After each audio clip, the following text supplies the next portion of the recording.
Welcome to the IT Fundamentals Training Series. This is Mark Haupt. I am your instructor or your helpmate or however you want to put it in going through this process. Today we are going to talk about slots again, but this time we're going to talk about PCI AGP and PCI Express. So join me as we go through this process.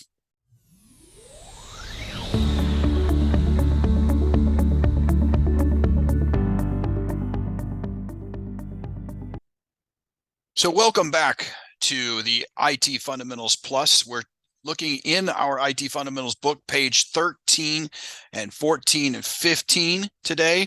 We're taking a look at the expansion slots. Now, expansion slots are designed to add additional functionality to your computer. So remember, we've talked about motherboards, and motherboards typically come with everything you need once you have a chip and once you have the RAM on board to pretty much operate independently as the computer. But as your computer grows, you might need to add things. So your motherboard is going to have in modern times, have slots for USB plugs to be plugged into the back. And they're going to have HDMI or other types of video card slots. Back in the day, back when I started this some 30 years ago, we had special ports that were for mice.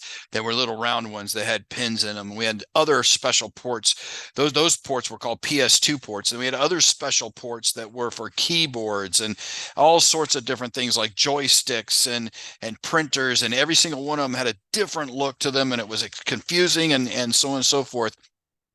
But now modern times, we're down to pretty much two types of cards, maybe three types of cards that you can add in order to enhance your computer. So as things have gone along, we've had these expansion ports, and really kind of started out with the expansion ports when people wanted to use multiple joysticks to do gaming, or perhaps they wanted to add a game or graphics card to the system. They didn't know how to do that, so the motherboards started coming with these expansion slots on them, and they were identified in different colors and different sizes, and those different colors and different sizes and so on and so forth meant different things. That's identified a little bit in your book, so you can get an idea of it. It all started with the addition of those peripheral devices, like the printers, like the joystick ports, and then eventually moved on to the graphic cards, where you were actually putting new RAM slots in the inside the graphic cards in order to expand the capabilities of the graphics that were on the TV or on the monitor. And I kind of laugh at that, because back in my day, back years and years ago, 20, 30 years ago, expansion meant, hey, I'm moving from green screen where everything's green and black to color. Huge advancements. And here today, we're talking about 3D graphics and so on and so forth. But anyway, let's get back to the book, the expansion slots that are in here. So the first one I want to talk about is AGP. You don't need to know a lot about this for the test. You just simply need to know, and going back to my conversations I've had with you before, is understanding definitions. AGP is a graphics card. And in particular, you can see that on page 14. It says AGPs are accelerated graphics ports. And these are for legacy video. So perhaps not as legacy as I talked about with green screens going to color, but maybe one generation after that, where we were really having a lot of movement inside of games and early games and things along those lines. That was for AGP. Other than that, you don't need to know anything about AGP. Just the fact that it's an accelerated graphics port. Done. We are no longer going to talk about AGPs. But let's talk about PCIs. Okay, PCIs were the initial expansion ports way back, way back when. And these were called peripheral component interconnects. So what they did was they were small motherboards, or perhaps just circuit boards, that would slide into slots that were designed on the motherboard. The slots on the motherboard were inserts at the bottom of the card would be a lot of little metal copper connections. So when they slid in there, you could feel it click, if you will. And the port, whatever expansion port it was, would be presented on the back of the computer. So if you had a joystick that you're adding, or even another monitor, so you could have two monitor ports, for example, on your card, maybe two VGA slots, so you can have multiple monitors, which was a huge deal to be able to do that, just even 20 years ago.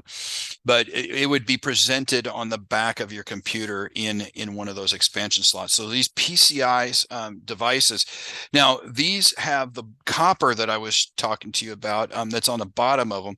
That is the bus. Okay, so if you look at that, that's literally the bus that's on there. And these were either 33 or 66 megahertz running over 32 bytes. Now I just threw a bunch of numbers out there. You really don't need to know that. What you need to know is what an expansion slot is. It's only one step above in the sense of what you need to know of an AGP. You need to know that the PCI expansion slots were the legacy systems that were utilized back in the day. All right. What I want to focus on is the PCIe expansion slots, or PCI Express. What they did is when they realized that the AGP was competing against PCI, and some motherboards were doing one way and some motherboards were doing another way, and they needed to have universalization. So back when we started doing USB instead of PS2 and different types of keyboard connectors, and when everything was going to USB, they also realized that they needed some sort of universal type of connection on the motherboard itself, and that's where they came up with the PCI expansion slots. All right, now what do you need to know about PCI expansion slots? Here's what you need to know for the test: that they exist, that they are essentially the second generation and a combination of PCI and AGP.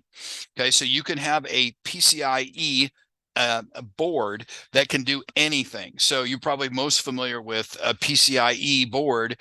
That's the type of connector it is. And it is actually having a graphics card on there. So if you're a gamer and you're plugging in a brand new graphics card to be much better than what's already on the motherboard, you're plugging in a PCIe device, or a PCIe expansion board. All right. Now, the other thing that you need to know about this is on page 15, right smack in the middle of the page, it talks about there are 7 different speeds supporting PCIe. All right, and it talks about the ×1, or the by 1, 2, 4, 8, 12, 16, and 32. Now, notice that these are all kind of multiples, if you will. These are multiples up to 32. Now, notice it only goes to 32. So on the test, they would try and trick you, for example, and say, which is the fastest type of PCI board that's out there? Is it the type by 16, or the X16, or the X32, or the by 32, or would it be the by 64 or X64? Most people are going to stumble over that because they're going to see that X64 and they're going to go, that's the one I want. According to the book, the by 32, and keep this in mind when you're taking tests, is by the book. What does the book say? Because sometimes the books are written 2, 3, 4 years ago, and there might be something later today. But what does the book say? The book says the by 32 is going to be your fastest card. So if your test question says, what's the fastest? By 16, by 32, by 64, your answer is by 32. Okay. Don't automatically assume that because it's the higher number. Now, the other thing you need to keep in mind there is, notice that these are multiples of 2. So by 1 times 2 is 2. 2 times 2 is 4. 4 times 2 is 8. 8 times 2, oh, well, I just missed it. It goes to 12, and then 16 and 32. So anyway, so 2, 4, 8, 12, 16, 32. So keep that in mind as well. So because if they come to you and let's say that you have 4 answers on there, and they say, what's the fastest card? Is it by 64, by 32, by 10, or by 22? Your answer is going to be by 32, because 2 of those are just not even options. Actually, 3 of them are not even options. The 64, the 10, and the 22 are not even options that are out there. But if the question were, what's the fastest? By 64, by 32, by 12, or by 5? Again, a couple of those aren't even options. By 5s and by 64s aren't even options. So the other thing you need to look at is just remember, and this kind of, when sometimes people get tripped up with numbers, but just remember that PCIe slots, the PCI Express slots, have 22 pins on their card interface with the computer, 22 pins. And if you remember those 2 or 3 things, okay, let's just kind of go over the couple of things we need to remember. First of all, that PCIe is a combination of AGP and PCI. Okay, the other two are legacy scenarios. So PCIe is the modern scenario. Second thing you need to know, which one is the fastest? 1, 2, 4, 8, 12, 16, or 32, not higher than 32. And then how many pins does a PCIe device have? And it would be 22. Now, the cool thing about the PCIe is it is backwards compatible, meaning that you may be able to put a different, like AGP type of device onto a PCIe board and so on and so forth. So hopefully that helps you understand a little bit about these controllers. So next week, we're going to start talking about, about the slots. Next week, we're going to start talking about other things that are on the motherboard, like the controllers, the connectors, BIOS firmware, so on and so forth. So I look forward to talking to you in future episodes. And this is episode 5 of the IT Fundamentals. I look forward to moving on with you to episode 6. Thanks.